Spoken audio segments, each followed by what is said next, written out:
Welcome and thanks for being here. We are thrilled to have you join us for another episode of the Nonprofit Show.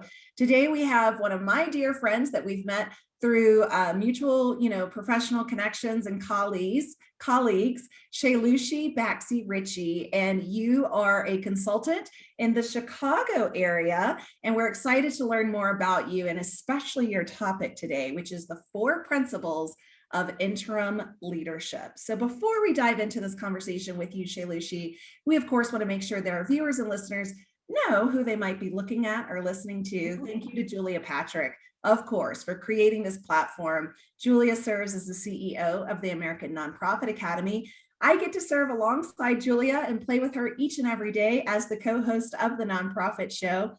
I'm Jarrett Ransom, the nonprofit nerd CEO of the Raven Group.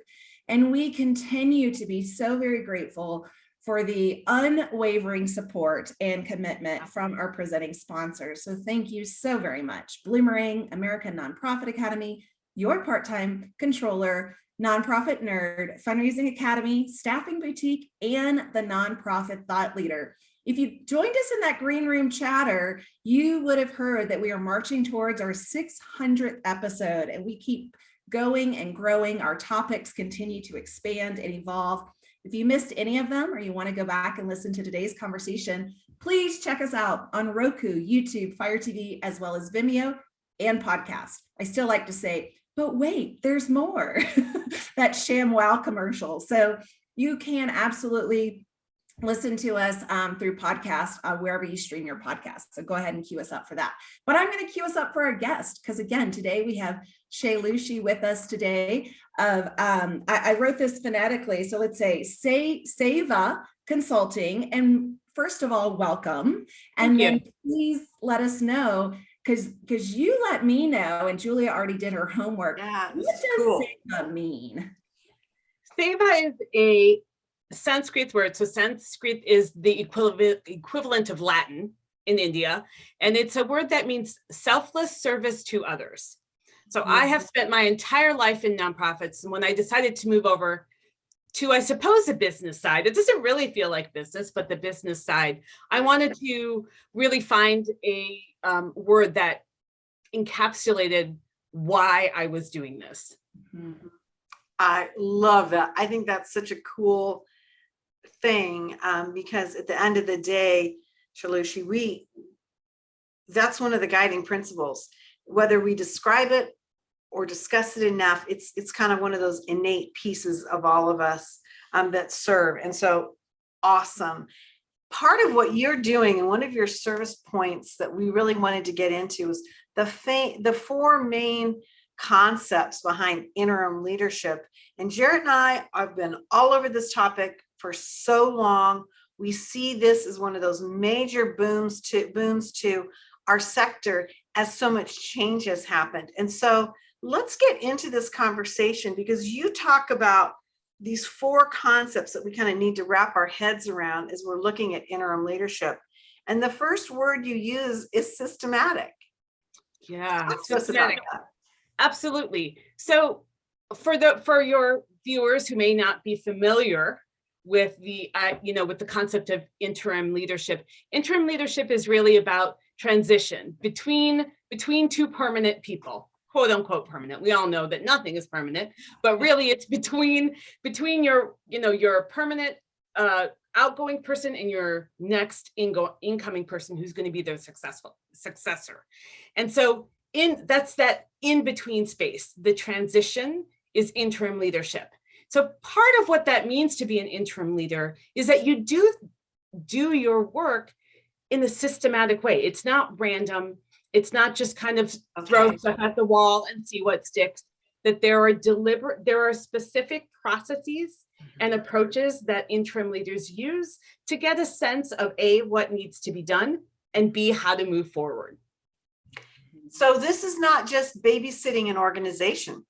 No, absolutely not. In fact, I have talked to some potential clients, and I consider part of my work as an interim leader to also do some education to people who aren't familiar with the idea of interim leadership, to say, hey, there's a difference between having a temp and having an interim. Yes. So Thank if you want a babysitter, that's absolutely fine. Some organizations don't need a full-blown interim transformational leader. They need someone to keep the lights on and bring in the mail for 3 months while the next leader comes in. Yeah. So that's temp. Yeah, I love that you do that. I also feel the same way, that whether I have the capacity to take on the interim role or not, it is always my role to provide education and information in the sector for this very viable, opportunity. So thank you for shining light on that. It is very systematic, and it is a great opportunity, I believe, for the organization. Now, full transparency, Shaileshi and I met through the third sector and the Interim Executive Academy network of professionals. So there are many, I don't know how many, but there are several certified interim executive succession leaders. And, Shaileshi is one of them. So thrilled to have you in dialogue today. Talk to us now. Let's move through the systematic. And I know that each and every one of these 4 principles that we're going to talk on today, we could talk about for probably hours. Yeah. But let's move into how it's a deliberate discussion and conversation, because as Julia pointed out, it's not necessarily a substitute teacher or a babysitter. That's the other one I like to throw out there. It's like, oh, we just need a substitute teacher. No, this is a deliberate decision. Talk to us about this. Sure. So the fact that interim leadership is deliberate goes, in my opinion, hand in hand with the fact it's systematic. So to engage in a systematic approach where you use certain tools, they're done in a certain way, means that you have to be deliberate. And again, it's not a just throw it at the wall, see what sticks, but it's also not, well, now I feel like doing this, and now we're going to focus on, let's say now we're going to focus on HR policy, but after 2 months, we're going to move and we're going to focus on programs. And then we're going to focus on fundraising. It doesn't ping pong around.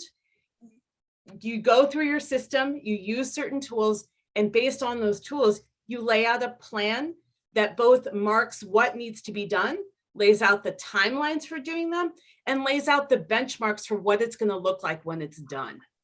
Yeah. Now, So how do you do that exactly? Is there a tool or resource that you use? So I will say I do use a lot of the third sector resources. I don't want to necessarily make a pitch for them, but that's how I got trained. So I use those. I use those resources. But I would say that the way to do that is to first start with a series of conversations and interviews, both with board members and with staff, and then, based on what you hear, you might even talk to funders or community partners or, program participants or volunteers. The first step is really to get a deep and wide, as deep and as wide of an understanding as you can get about what is happening at this organization. Right. And I think one really, really important thing about being systematic and being deliberate is that, and we're seeing this a lot with COVID, is that it's hard to separate people's personal lives from their professional lives. And so I always joke, during this transitional period, people have feelings. And our role as interim leaders is to help people work through their feelings as well, so that they're ready for the next person whenever that person comes to take on the leadership role. So being deliberate means asking a lot of questions, laying out a plan with a timeline. And it also means really getting buy-in from as many people as you can. So it's not one person doing something over here and everyone is like, I didn't ask for that. It is, that's also what it means to be deliberate. Just gather information, put it forward and get buy-in. So I have a question about this, because this is a deep dive. And I would imagine that there are a lot of boards that hire an interim that think it's just a placeholder, and then they could be a little bit shocked or disconcerted by some of this information. I mean, do you see that? Absolutely. And this is true even when boards are fully bought into the idea of having an interim leader. But let's be clear, we've all worked with boards in our lives, and boards are volunteers and they're giving their time and they're giving their energy, but sometimes their perspective on an organization is a bit removed, as it would be they're not doing the day-to-day work. So when I start talking to a board, I put this out there, again, part of the systematic approach. This is what I'm going to do. This is what you're going to hear from me.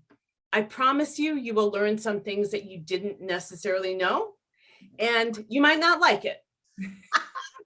Yeah. Yeah. I always start with that organizational health assessment. And it's very similar to what you said, if not the same, of those conversations far and wide, with so many internal and external stakeholders. And I also want to make the point that an interim succession leader can happen and be deliberate for almost any situation, right? Like we have seen during this COVID-19 pandemic, and Julia, you and I always talk about the pandemics plural because there's so much going on in our world right now. Yeah. And really, this could be any of those executive levels. And it could be, maybe someone's out for health reasons. We also hear of maternity or paternity leave. We also hear of, the great resignation is happening. And so many of these executives that have held on to the reins, during this COVID-19 pandemic, they're finally saying, that's it. I cannot do this any longer. So there's so many reasons in which you might want to consider this deliberate discussion and conversation for your organization. And I want us to talk now about how this is change oriented, because I can only imagine, and all of the interim succession, services that I have offered, Shailushi, have all been change oriented. So what are you seeing in your community and with your, clients in regards to this? Well, often I think that boards and staff, and this is, I think, true of everyone, that when you're in a situation, when you're, just like fish don't know that they're swimming in water, that staff boards don't know what's possible, because they are doing what they do. This is how the organization works. This is what we're doing. These are our limitations. This is how much we can pay people. Any number of things that people feel constrained by who's in power, who's been on leadership, what kind of staff people have. And for me, the great joy of being an interim is to come in with fresh eyes and say, hey, doesn't have to be like this. How about this? How about this? To be able to look at everything fresh and propose changes that maybe the board doesn't want to do, or maybe the staff don't want to pick up, but to offer suggestions and this vision of possibility that there are actually different ways of doing that we're not necessarily tied in to this approach, which I think, even like I said, even if the organization doesn't take those approaches, they say we can't do that for any number of reasons, or we don't want to. The idea that there's something might be able to be moved is liberating in a way that I think a lot of things aren't. It gives people the idea that change is possible, and we're not locked into this the way it is. I have to admit, that's one of my favorites as well. I love looking at, systems and processes, procedures with efficiency and streamlining in mind, and asking the questions, through a process mapping discussion. How do we get from point A to B? Why do we take this path? What would make your life easier? And you said this in the very beginning with systematic, having the conversations with the staff, because often they would say, this would make my life easier. If I could just do fill in the blank, this would make my process and my day so much easier. And having those conversations, seeing those light bulbs go up, or off rather, it is so fun. Shailushi, I have a question for you. Sure. I mean, this is pretty immense when you think about talking to these different people and the personalities and the fear with which people address change. And we've been through some stressful, years right now. How long does it take you, or do you plan when you're going to come back with all this information to the board? I mean, this could take a lot of time to figure out this ecosystem. Sure. So a typical interim engagement lasts 9 or 10 months. That's the amount of time that you can make change without necessarily moving into now you're a permanent person. You know, you get to a year, 16 months, and it feels like, oh, you're just the executive director. So really being time limited is part of this process. But the first 30 to 45 days, Okay. when I talk to my boards, when I talk to my staff, I say, look, the first month to a month and a half, this is what I'm going to do. I'm going to read almost every document I can get my hands on. I'm going to talk to every person I can talk to, and I will pull together what I call my organizational assessment of what's happening, which is not all, here's your laundry list of problems. That assessment is, this is the state of your organization right now.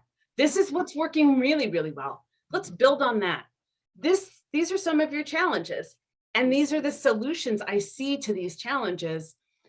That is this, you know, to quote Cher, it's just a jumping off point for negotiations. Yeah. Yeah. That it's in that moment that your board, your staff, whoever's involved in sort of guiding this transition says, okay, what are we going to focus on? Can't focus on everything. Can't do everything in 9 or 10 months. Yeah. But what are we going to focus on? What are those big priorities? Which again, you know, using systematic processes to be deliberate to move change forward. I mean, you can make change without being deliberate or systematic, but is it really going to serve the organization in the long term? That's really the question to be answering. I think the other thing about being change oriented, and this, you know, it's easier, I think, to look at systems or processes or tools or whatever to say, oh, we could do better. One of my greatest joys in being an interim is to look at how the organization is staffed and make changes in the staffing approach. That sometimes the previous person will have hired somebody for a role that's not really where they are going to shine. And so how can you move people around or move roles around, not just necessarily their titles, but how can you share the workload in a way that everyone is going to be at their best? Yeah. You know, that is so interesting. And first of all, I just have to commend you because your passion on this is exuding. Like, I love hearing and seeing your passion in this conversation. Thrilled to know that you are in our community to help support and lift up this conversation.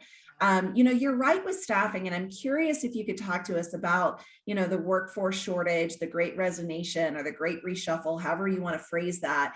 You know, are you seeing more of your clients and more of just the community at large being more open to seeing job share or shifting in these, you know, workspaces? Yeah, like, are you seeing that more people are open to this dialogue now? I believe so. I believe that more people are open to dialogue around job share, around flexible work timing, not just workplaces, but work timing, and to adopt more of a management by objective approach. Not exactly that. I mean, I don't think that nonprofits have fully adopted the KPI management by objective approach that happens a lot in the business world. Right.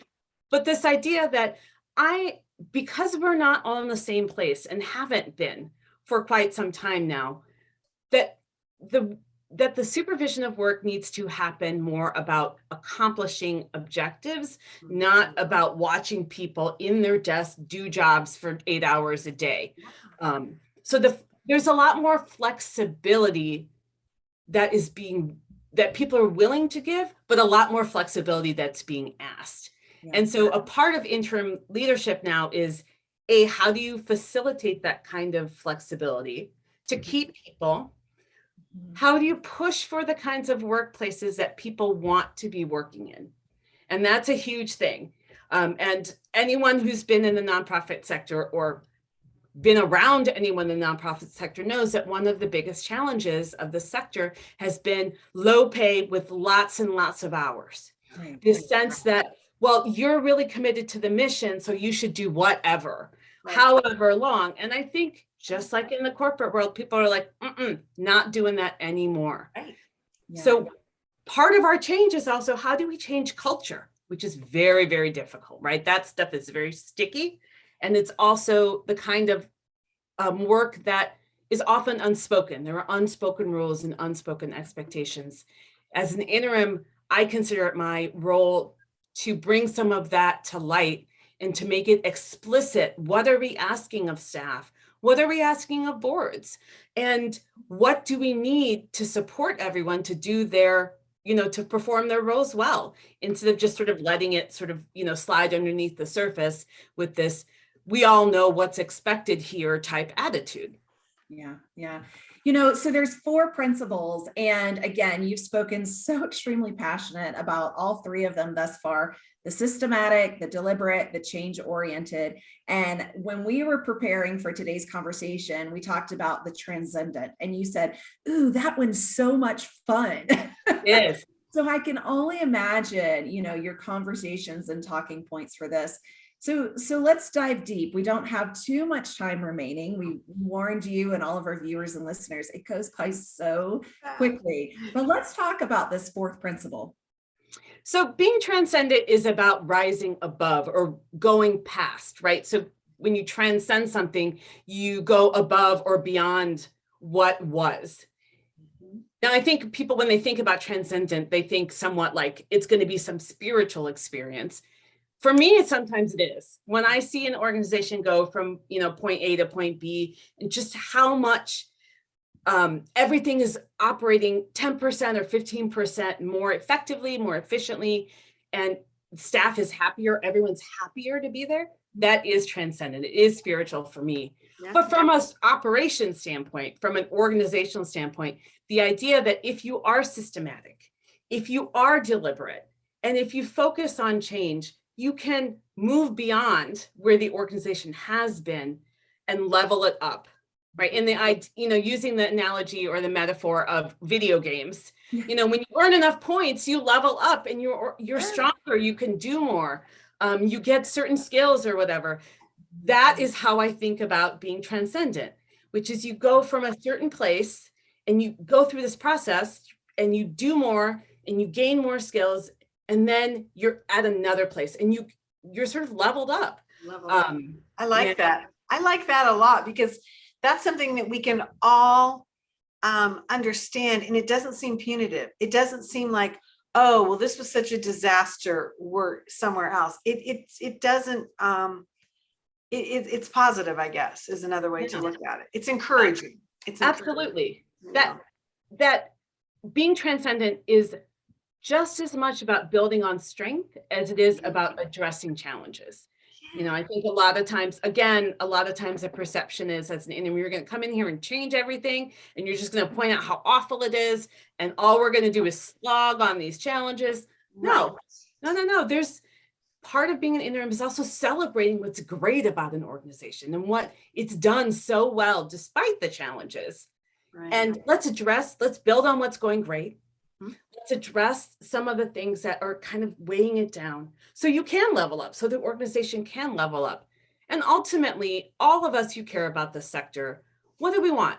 We want to see the organizations do good work, serve more people, fulfill their missions, whatever it is.